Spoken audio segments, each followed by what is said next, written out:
Hello and welcome back to Warrior Priest, and when we left off we actually defeated an extremely powerful army, and it was actually in a siege defense. So if you actually missed that, I'd highly recommend checking it out in the previous episode. It was amazing, and I gotta say I was actually really surprised that we were able to even do that. But anyway, there's something that I very badly need to do. Time limited. What we're going to do is we're going to go straight into the garrison here, and I will be taking out every single prisoner that I can get my hands on. Well, should we say every single one? Yes, indeed. Every single one, with the exception of the highest tier units that I might be able to persuade to join me. I don't think that actually does work. I could be wrong about that. I'm not entirely sure what the mechanics are surrounding the whole prisoner thing anymore, because at one point in the development of Bannerlord it was all about, okay, you know, can't persuade tier 5 units or above to join you, so everything else, so tier 4 and below, you'd be able to persuade. But yeah, I'm not entirely sure what has happened with that, so I'm basically just going to err on the side of caution a little bit here, and we're just going to take all the tier 6s and tier 5s, and we're pretty much just going to leave everything else. So we're going to take all these guys as well, and you never know, because Improved Garrison, which is currently running in my playthrough at the moment, that does have the ability to persuade prisoners, and I'm kind of hoping that maybe that would happen. I do not want this though. There we go. Kind of just want all the Empire units as much as I possibly can. Now, here's the thing. The reason why I'm doing this, there's a peace agreement incoming. Yes, there is a peace agreement incoming. So that means what I have to do is I have to sell all my prisoners away for 51,000. Boom, there you go, done and dusted. And now what we can do is we can make peace with this faction. So you can see here we can make peace with them. I'm gonna spend... I'll spend the 150 influence, I guess. I'll spend the 150 influence just to gain a little bit more relation with him. Although, I didn't gain any charm skill. I think it's because I don't have any focus points in charm skill, I guess. Well, it doesn't really matter, because I made good money from my prisoners. This is the reason why I actually wanted to start the episode here, because actually, initially, I was thinking to myself, okay, I'm going to spend a little bit of time off screen once again. Just going to let time pass, because I was wholeheartedly assuming that Wissenland would actually decide, hey, you know what, we're going to make peace with you because we took an absolute battering in that siege. And indeed, they did. So, yeah, what we're going to do now is I'm going to get rid of my army. Actually, let me just take a quick look at my leadership skill. Okay, I'm at 59. I do have a level up. Right, okay. This might actually make sense for me to spec into something then. I just don't know what to spec into. I would love to spec into crossbows or something like that, but not sure if that's necessary. I would like to spec into athletics. Obviously, using spells is going to give me athletics skill, and generally getting to 275 is amazing. It gives you so much survivability, so I'm probably thinking of doing that. Yeah, my charm skill, as you can see, is indeed really bad, but we are not really going to be persuading anyone anyway. But this is actually really nice. The secondary effect of meaningful favors, I've talked about this before, and in my opinion, it's really great because, well, you can quite clearly see what it is. Relations with powerful settlement NPCs improve over time, which is actually amazing. In my opinion, really, really good. If you haven't fought a lot of bandits in the area or whatever, then this charm perk is really going to make all the difference for you. Anyway, let me see. +1 town loyalty. No, leadership is not really that important to me right now. So what I'm going to do is I'm just going to increase my athletics skill. Bear in mind that athletics can also provide me with control attribute or vigor attribute in my next perk choices. And then we can also get things like strong legs, which will reduce my fall damage taken, so it provides me a lot more flexibility in fighting situations, especially in siege offenses, shall we say, more than siege defenses. Now, we do have another attribute point to spend. I think I'm going to probably be speccing that into either endurance or into control. but I'm not entirely sure which one to go for. I think endurance, because that is going to enable us to level up athletics just that much quicker, and it might provide us with a little bit extra riding skill benefits as well, but obviously we are kind of lacking in terms of focus points. Maybe I've just been way too all over the place, shall we say. You know, I've basically been speccing into leadership, into steward, medicine, engineering, athletics, riding, crossbow, and one-handed, and it's just way too much all over the place. I should have just concentrated on a number of things, but it doesn't matter. We still have a pretty decent amount of levels to go until it gets really, really difficult. I'm going to be disbanding my army here, and we're just going to be allowing them to roam around wherever they want to. Now, the great thing about having peacetime is that we're literally going to be able to do whatever we want. We can do whatever we want. We can just relax, and my main town, which obviously is under my control, my main town is now going to be able to build itself up. We're hopefully going to be gaining a pretty significant amount of prosperity in the meantime as well. That's going to be very, very useful. Empire Outlaws, don't know why I have these, don't know why I have these, or these, any of these. I don't know why they're all in my party right now. These oh Draken, oh yeah, these Drakenhof fellows. Okay, yeah, these guys are all gonna, they're just gonna get disbanded because I don't really want to use any of these. These are all mercenary slash quote unquote evil units. I mean, I don't really count any particular faction as quote unquote evil, but generally I don't want to use anything that is not empire based. That's just the theme of the playthrough so far, so I kind of want to keep that the way it is. I could have put them in the garrison, but we have a pretty significant garrison as it is, so I'm not really hard pressed to do anything about that. But you got to bear in mind, we're going to get another fight. We are going to get another war declaration relatively soon from the vampire counts. So that's the thing. We're up against the time right now. We are up against the time limit, and we kind of need to make a move as to what we are going to do in that time, because we have a little bit of breathing room, I guess you could call it.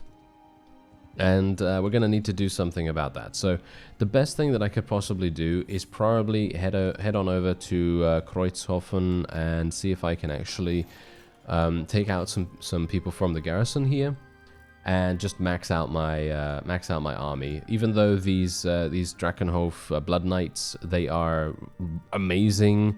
They're really, really good. I mean, we know them to be very, very good, as you can see right here. They're actually not Blood Knights. Oh, never mind.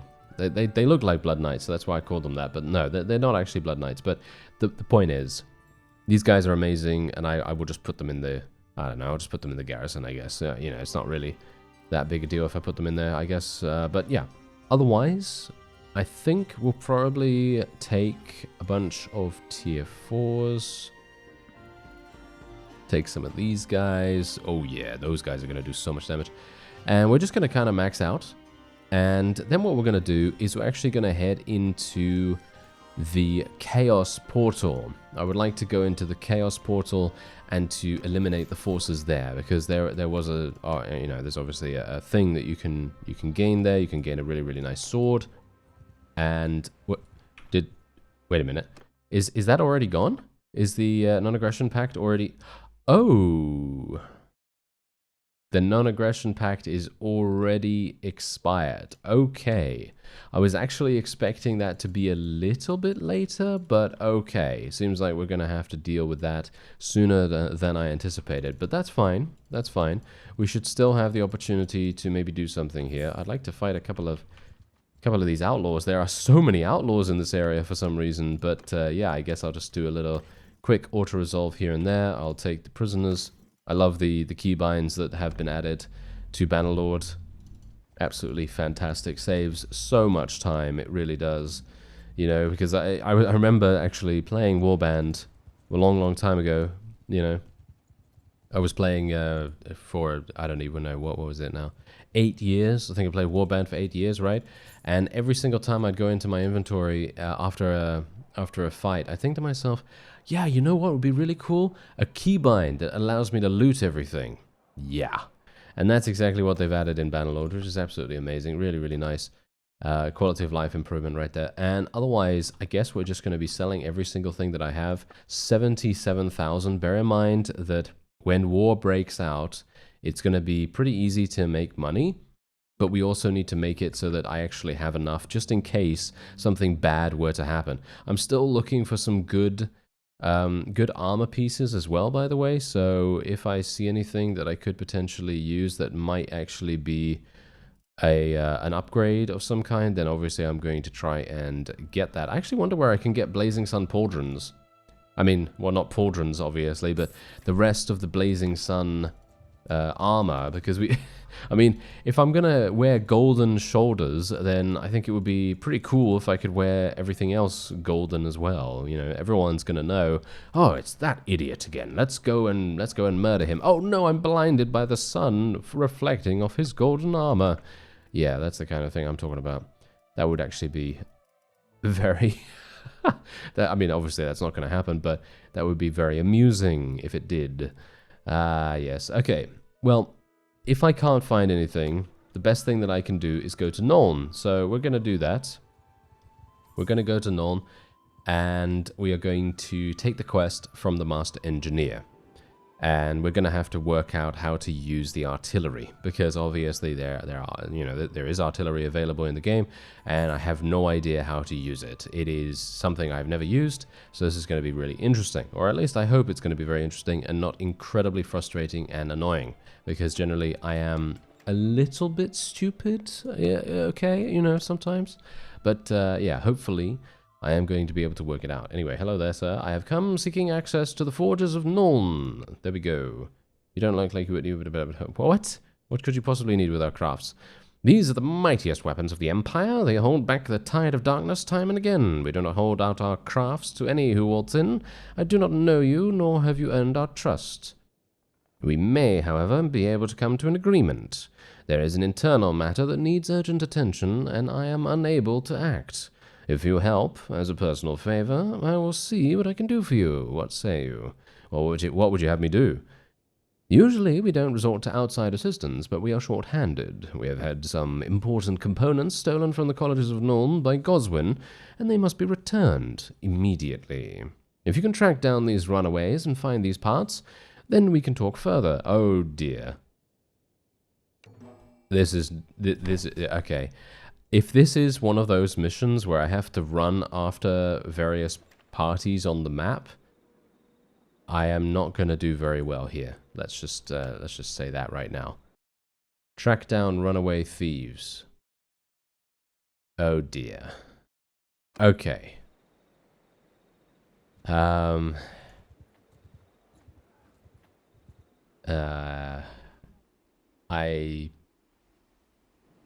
I don't know.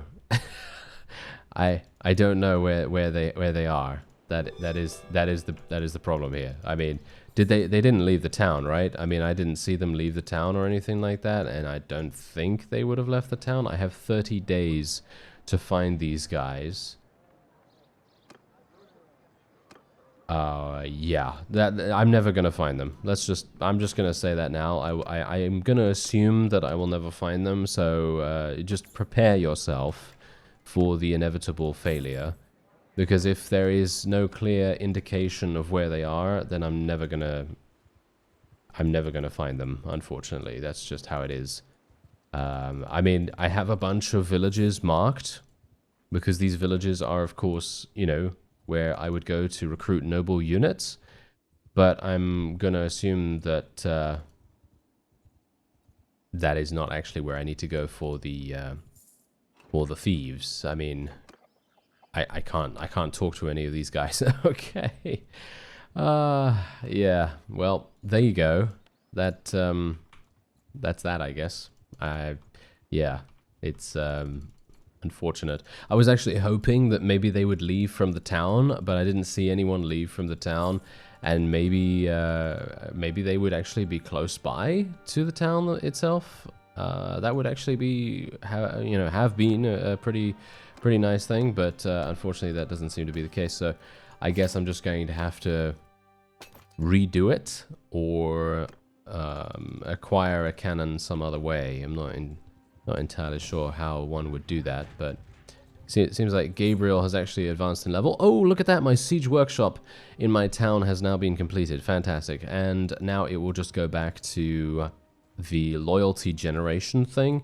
And that's obviously going to be really nice because no doubt in the time that it took us to construct the siege workshop, it has lost a lot of loyalty in that time. So hopefully it's going to restore itself. And we will be able to reduce the amount of rebellion chance. Because, let's face it, we really do not want a rebellion against our only town. You know, that would be really, really bad, wouldn't it? Anyway, yeah. I kind of wish I'd have the ability to ask where these guys would be. I should find them and... yeah, I mean, it's already been 7 days. Yeah, I don't know. That's the thing. I haven't been given any directions. I really don't know. But yeah, it's one of these. Yeah, as I said to you, you see, there were tasks like these in Warband, and whenever there would be a task like this, and I would be, you know, they would say, you know, track down these bandits or whatever, right? I would be exceptionally lucky if I ever found them. It would just be pure luck that I would run into them on the world map, and that's it. And many of the times where I was making a series, and I got this task, I thought to myself, oh my, I'm never going to be able to do it. And most of the time I wasn't, and there was nothing I could do about it, you know? There was nothing I could do about it because, again, the game just wouldn't give you any kind of idea about where they were. And if it was at night time, which I think that actually might have been the main problem here, because it was at night, and so my vision was dramatically reduced. And I'm going to assume that that might have been the reason why I didn't see the runaway thieves. Because now they've just gone, you know, now they've just completely disappeared. But it might have been that I would have been able to see them if it wasn't nighttime when I accepted the quest, because obviously my vision range is so completely it's just completely minimal at that point. So it might very well be that was the reason, which would be sad, to be honest. Please don't die. Let me just heal myself real fast. Okay, so I'm just going to do this, and then we're just going to do one of the... I don't want to do a pillar right here on my own forces. What about here? Okay, I think I might kill one of my own men. Yep, killing a bunch of my own people. That's great. That sounds like a fantastic idea. Wonderful. But it's okay, because we did get to 200 athletics. That's all that matters. All that matters is getting to 200 athletics. No, if that was 275 athletics, on the other hand, I would actually be very pleased. But, yeah, a little bit of a skill gain for losing one of those Reichsguard Preceptor Knights or something like that. That is... no, thank you very much. That is really, really bad. Oh, look at that. We got a Demigryph right there. That is a wonderful Demigryph with its amazingly ornate armor. Very, very fun to see those running around.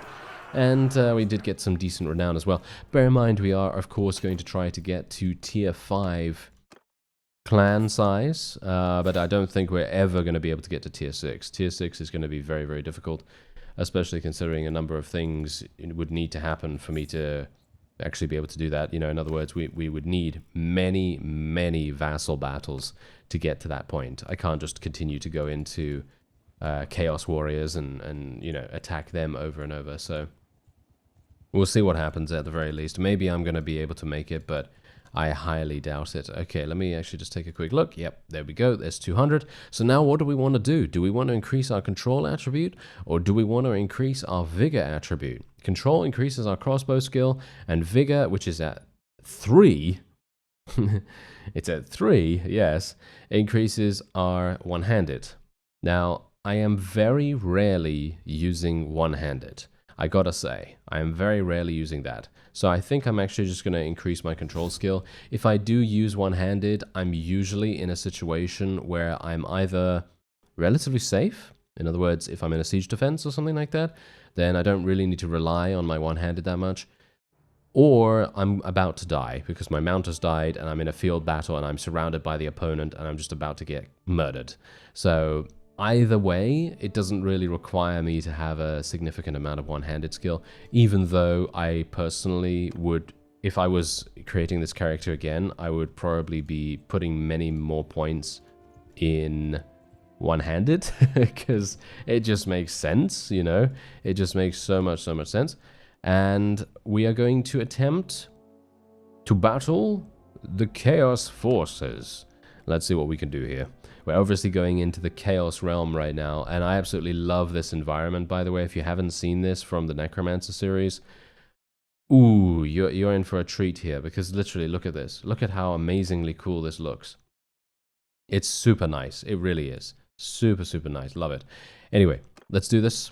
I think I might be able to get a really good pillar off here. Bear in mind that I can basically only use pillar twice, or I can use Radiant Gaze 3 times. So it very much depends on what I want to do. There are a lot of these guys coming in right here, so I'm actually thinking maybe I should just do a pillar straight in the middle of them, and they're just going to run all into it. But then I think, well, they're probably just going to try and attack me instead, and I don't really want to have that happen. So maybe what I'll do is I'll just do a pillar round about here.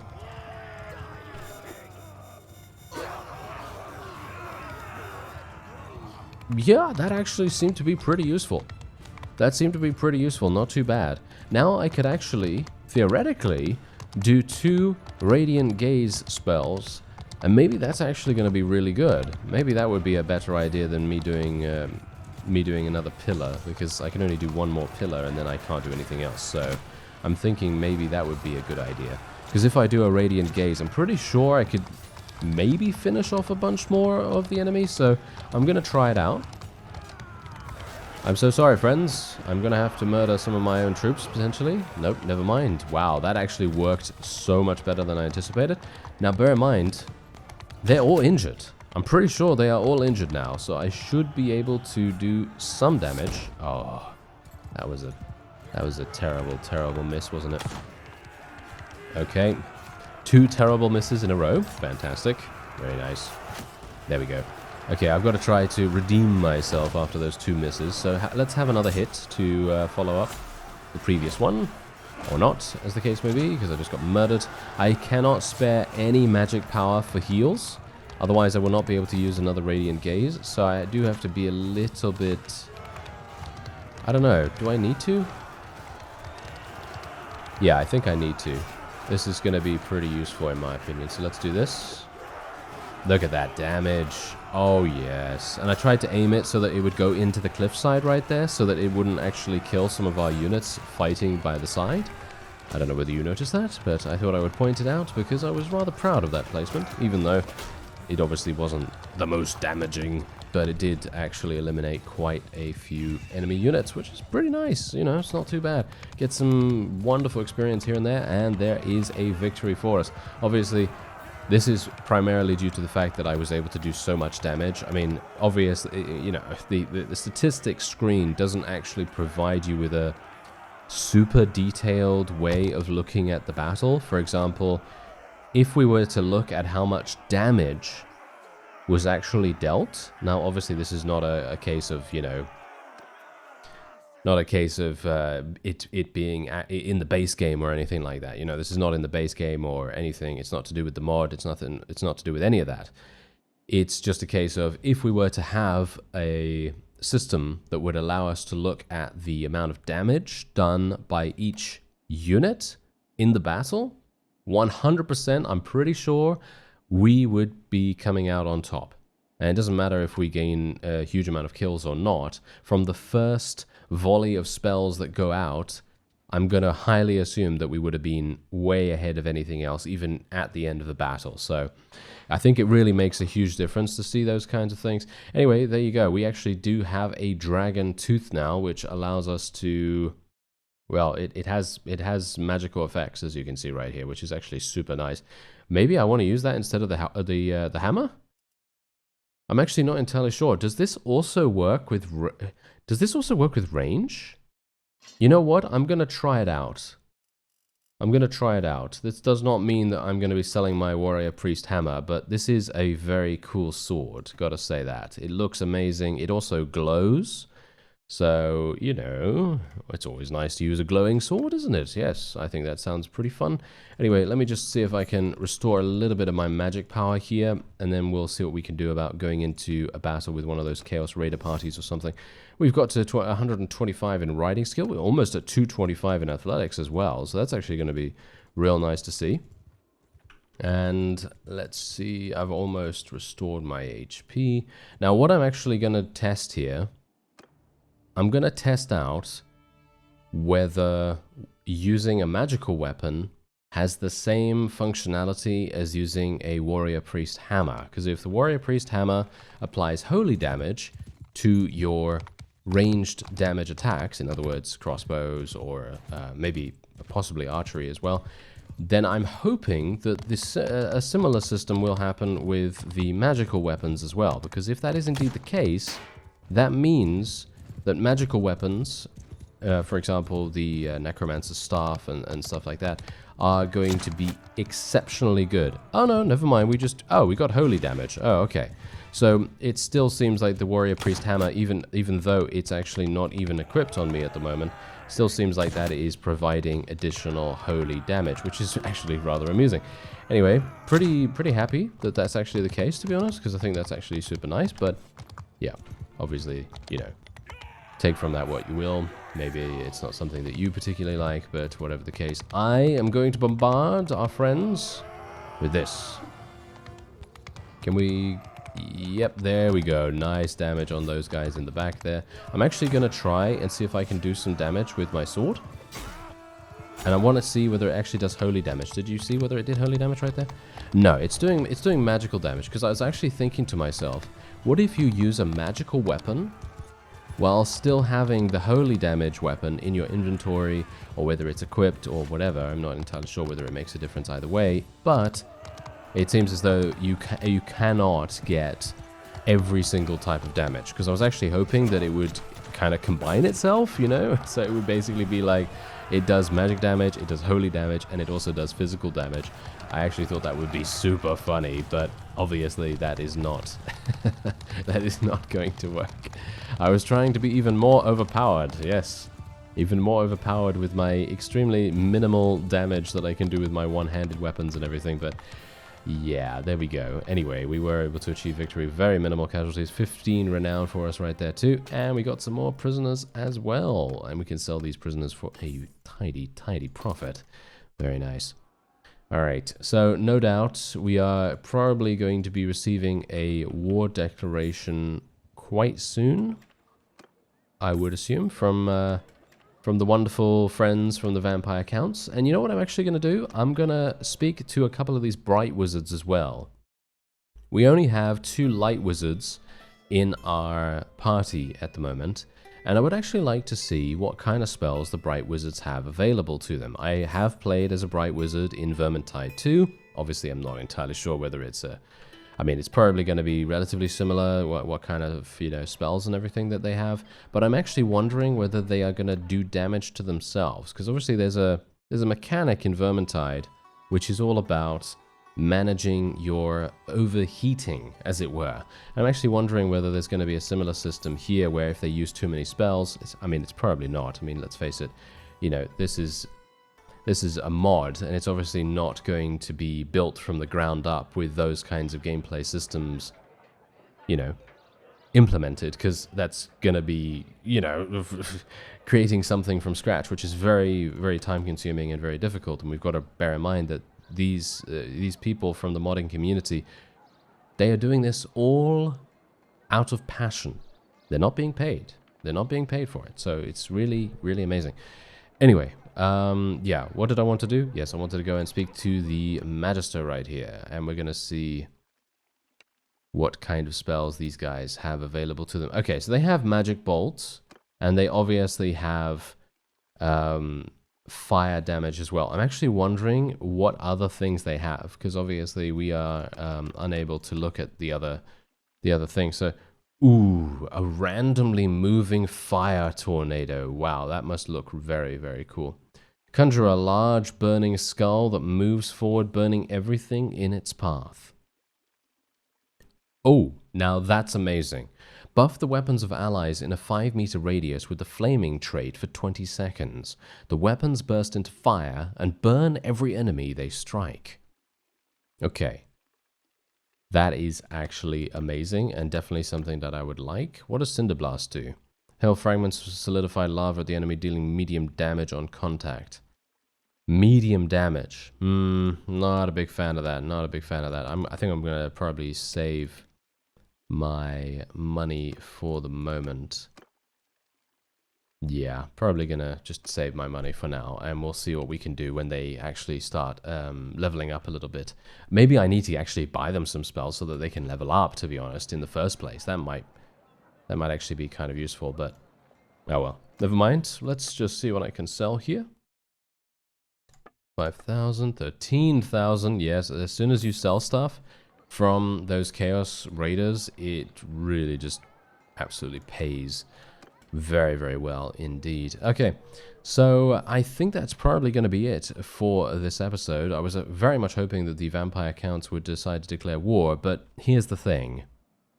When they declare war, it's going to be a bloodbath for a multitude of different reasons. We have a lot of fiefs surrounding our only fief over there, and they are all owned by the vampire counts. So as soon as that happens, as soon as the war declaration happens, we are going to be in a race against time and a race against the various vassals in the area as well, because they're no doubt going to think about taking that very last fief to solidify their control of this area, and that is then going to translate into a 2,000 strong army or whatever amount they're thinking of attacking us with to come over there. So I'm actually wondering whether I should increase the amount of people I have in my garrison. So let me actually just very quickly look here. Okay, we got 250 with a maximum of 500. I'm actually thinking we're going to increase this. Considering I only have one fief, you can see here, this is what I'm currently getting. I mean, my parties are taking up quite a lot of money as it is, but I'm going to go for 400 here. I would like us to be able to hopefully survive an attack. So I'm thinking, wait a minute. I probably want to, what's going on with the food? I think what I'm actually going to do in my off-screen time, I'm going to probably take a bunch of food and just slap it in the marketplace here. That's pretty much what I would like to do, I suppose. We're also probably going to get a little bit of prosperity. It's going to take 20 days. Probably not going to be able to do that. Well, whatever the case, that will be it for this episode. I thank you very much for watching, and I'll see you next time.